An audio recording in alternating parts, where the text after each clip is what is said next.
مجھے اس پر اجر دیں گے۔ پھر نماز کے بعد عقبہ بن عامر رضی اللہ عنہ روایت کرتے ہیں کہ رسول اللہ صلی اللہ علیہ وسلم نے مجھے حکم کیا کہ ہر فرض نماز کے بعد معوذتین یعنی سورۃ الفلق اور سورہ الناس پڑھا کروں۔ الحمدللہ آپ پڑھتے ہوں گے، الحمدللہ، تو اس کا اہتمام کیجیے۔ اخلاق میں آج ہم جس چیز کی بات کریں گے وہ ہے بخل، اور بخل ایسی چیز ہے کہ اس کی اگر شدت ہو جائے تو وہ ایمان کو برباد کر دیتی ہے۔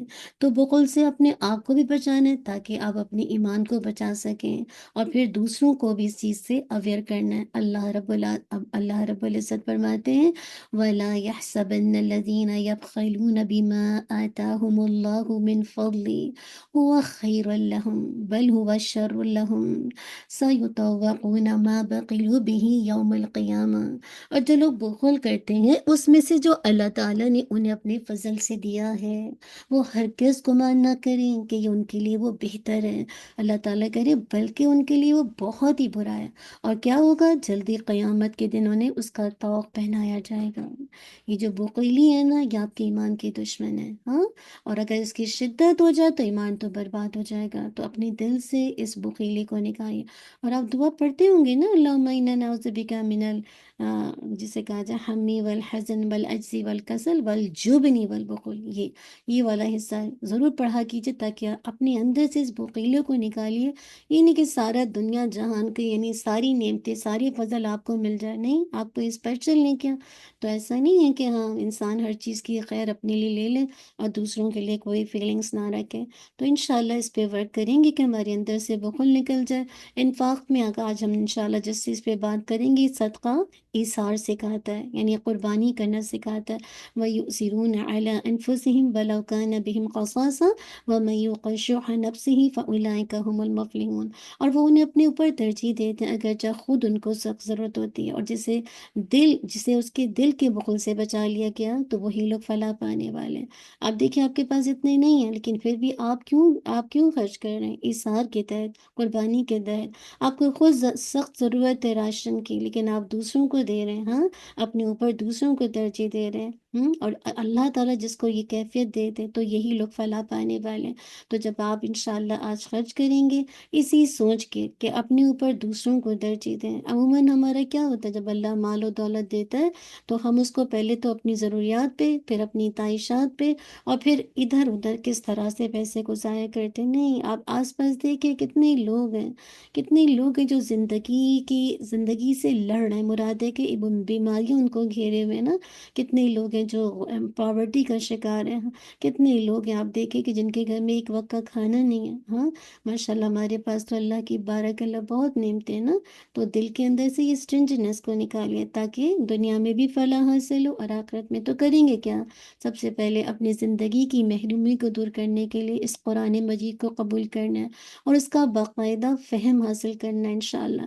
دوسرا یہ کہ آج سے اللہ کے راستے میں خرچ کرتے ہوئے گھبرانا نہیں ہے، اس لیے کہ صدقہ مال کو کم نہیں کرتا، جبکہ بخل کرنے سے مال سے برکت اٹھ جاتی ہے، اور ساتھ میں کیا ہوتا ہے، برکت کے ساتھ ایمان بھی اٹھ جاتا ہے، ضائع ہو جاتا ہے۔ پھر یہ کہ اپنی ضرورت کی چیز اللہ تعالیٰ کی راہ میں خرچ کر کے ایثار کرنے والوں میں انشاءاللہ شامل ہونا ہے۔ تو میں اور آپ دیکھیں ایسی کون سی چیزیں ہیں جو میں اللہ کے راستے میں دیکھوں اور ایثار کرنے والوں میں شامل ہو جاؤں، جو قربانی دینے کی سطح پر زندگی گزارتے ہیں۔ بہت کم لوگ ایسے ہیں نا جو اللہ کی خاطر اس طرح کی قربانی دیں۔ اللہ سبحانہ و تعالیٰ میں بہترین انداز سے عمل کی توفیق عطا کر دے۔ چلیے انشاءاللہ موو آن ہو جاتے ہیں، جز نمبر 28 ہے، تھوڑے سے جز باقی ہیں، اللہ تعالیٰ آسانی کا معاملہ کر دے انشاءاللہ۔ انشاءاللہ بسم اللہ الرحمن الرحیم، جز نمبر 28 ہے۔ اس بارے میں 9 صورتیں، ہاں، تو آپ اندازہ لگا دی کتنی سپیڈ سے مجھے جانا ہے نا، تو اللہ تعالیٰ وقت میں برکت دے رہے۔ کبھی اگر آپ کو لگے کہ آپ کی بہت ساری چیزیں مسنگ ہو رہی ہیں تو پلیز آپ بعد میں سن لیں، یا جہاں ڈیٹیل جیسے 2.5 گھنٹے 3 گھنٹے کے دورے قرآن ان کو دیکھ لیجیے انشاءاللہ۔ اس بارے میں 9 صورتیں ہیں، ساری صورتیں مدنی ہیں، اور ان کا جو ایک اوور آل جو ٹاپک ہے نا وہ فیملی نظام اور جو معاشرے کے آپس کے تعلقات ہیں نا اس میں بات کی گئی ہے۔ سب سے پہلے دیکھتے ہیں بسم اللہ الرحمن الرحیم، سورۃ المجادلہ، یہ پہلی سورت کا نام ہے، یعنی پہلی سورت کا نام مجادلہ ہے، اور مجادلہ کا معنی ہوتا ہے بحث و تکرار کرنا، یعنی بحث و تکرار کرنے والی۔ اس کے شان نزول کے متعلق حدیث میں آتا ہے کہ جو خولہ رضی اللہ عنہا تھی، ان کے شوہر نے غصے میں آ کر کہہ دیا کہ تو مجھ پر میری ماں کی مانند ہے، اور عرب معاشرے میں یہ الفاظ کہنے سے بیوی ہمیشہ کے لیے شوہر پر حرام ہو جاتی تھی، اسے وہ کہتے تھے زہار کا حکم کہا جاتا تھا۔ اب جب سیدہ خولہ رضی اللہ عنہا کے خاوند نے یہ الفاظ کہہ دیے تو وہ بہت پریشان ہوئے کہ چھوٹے چھوٹے بچے ہیں، میں کیا کروں گی؟ ہاں، اللہ کے نبی صلی اللہ علیہ وسلم کے پاس حاضر ہوئیں اور سرگوشی کے انداز میں اللہ کے نبی صلی اللہ علیہ وسلم کے سامنے اپنا مسئلہ رکھا، ہاں، کہ کسی کو کانوں کان کا بنے۔ ایون عائشہ رضی اللہ عنہ کہتی ہیں کہ میں بھی وہاں پہ قریبی موجود تھی، مجھے بھی کچھ نہیں پتہ چلا کہ کیا ہوا۔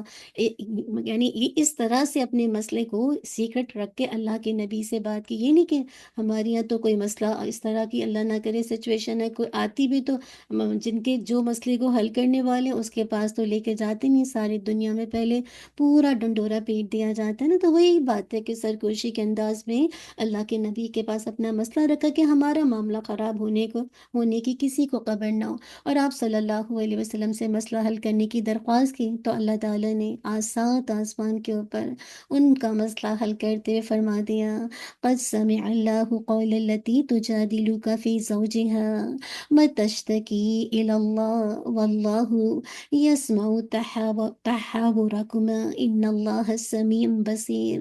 یقیناً اللہ نے اس عورت کی بات سن لی۔ کون تھی یہ خولہ رضی اللہ عنہ؟ تو اللہ تعالیٰ ہماری بات نہیں سنے گا؟ آج ہمارے بھی تو اپنے شوہروں کے ساتھ جھگڑے نہیں ہوتے، تو کس کے پاس اپنے جھگڑوں کے لیے حل کے لیے لے کے جانا ہے؟ ہاں، اپنی دوستوں کو بتائیں گے، ہاں، سیلف پٹی کا شکار ہوں گے، اپنے پیرنٹس کو بتائیں گے، کس کو بتائیں گے؟ تو یہاں دیکھیے اللہ نے اس عورت کی بات سن لی جو تجھ سے اپنے شوہر کے بارے میں جھگڑ رہی تھی اور اللہ کی طرف شکایت کر رہی تھی، اور اللہ تم دونوں کی گفتگو سن رہا تھا۔ بے شک اللہ سب کچھ سننے اور سب کچھ دیکھنے والا ہے۔ وہ لوگ جو تم میں سے اپنی بیویوں سے زہار کرتے ہیں وہ ان کی ماں نہیں ہے، یعنی اس طرح کا جملہ کہنا کہ تم مجھ پر میری ماں کی مانند ہو، تو وہ ماں نہیں ہے، ان کی مائیں ان کے سوا کوئی نہیں جنہوں نے انہیں جنم دیا، اور بلا شبہ وہ یقیناً ایک بری بات جھوٹ کہتے ہیں، اور بلا شبہ یقیناً بے حد معاف کرنے والا، یعنی اللہ یقیناً بے حد معاف کرنے والا اور نہایت بخشنے والا ہے۔ اب پھر کیا ہوا؟ اب اس کا حل بتایا گیا کہ وہ لوگ جو اپنی بیویوں سے زہار کرتے ہیں پھر اپنے کیے ہوئے بات سے رجوع کرنا چاہتے ہیں تو کیا کرنا چاہیے؟ انہیں چاہیے کہ بیوی سے تعلق قائم کرنے سے پہلے ایک غلام آزاد کریں، اور اگر ان کے لیے گردن آزاد کرنا ممکن نہ ہو تو مسلسل پھر 2 مہینے کے روزے۔ آپ دیکھیے پلنٹی دیکھے کیسی لگ رہی ہے۔ جو لوگ اس کی بھی طاقت نہیں رکھیں تو پھر 60 مسکینوں کو کھانا کھلائیں، پھر انہیں تعلقات قائم کرنے کی اجازت ہوگی۔ اسی لیے کہا والذین یظاہرون من نسائہم ثم یعودون لما قالوا فتحریر رقبہ من قبل ان یتماسا، اور وہ لوگ جو اپنی بیویوں سے زہار کرتے ہیں پھر اس سے رجوع کر لیتے ہیں جو انہوں نے کہا، تو ایک گردن آزاد کرنا اس سے پہلے کہ وہ دونوں ایک دوسرے کو ہاتھ لگائیں، مراد ہے کہ آپس کے تعلقات سے۔ یہ ہے وہ کفارہ جس کے ساتھ تم نصیحت کیے جاتے ہو، اور اللہ اس سے جو تم کرتے ہو پوری طرح باخبر ہے۔ پھر جو شخص نہ پائے تو وہ پے در پے 2 مہینوں کا روزہ رکھنا ہے، اس سے پہلے کہ دونوں ایک دوسرے کو ہاتھ لگائیں۔ پھر جو اس کی بھی طاقت نہ رکھے تو پھر وہ 60 مسکینوں کو کھانا کھلانا ہے۔ یہ اس لیے کہ تم اللہ اور اس کے رسول پر ایمان لاؤ۔ ایمان لانا کیا ہوتا ہے؟ کہ جو کہا جا رہا ہے اس پر عمل کرو۔ اور یہ کیا ہے؟ تلک حدود اللہ، یہ اللہ کی حدیں ہیں، وَلِلْكَافِرِينَ عَذَابٌ علیم، اور کافروں کے لیے دردناک عذاب ہے۔ صاف صاف بتا دیا کہ اس طرح کا کچھ ہوگا تو پھر تمہیں اس کا کفارے کے لیے تمہیں یہ کام کرنا ہے۔ اگر تم واقعی اللہ اور اس کے رسول پر ایمان لاتے ہو اور اس کی اطاعت کرتے ہو تو یہ تو اللہ کی لمٹس ہیں، اس لمٹس کراس کو جو بھی کرے گا اس کو یہ پلنٹی تو دینی پڑے گی۔ اب آگے یہودی مال و دولت اور جائیداد کے اعتبار سے عرب میں بڑے رئیس تھے، جبکہ مسلمان ہونے والے عرب جو قبائل تھے وہ غریب تھے۔ اس کے باوجود وہ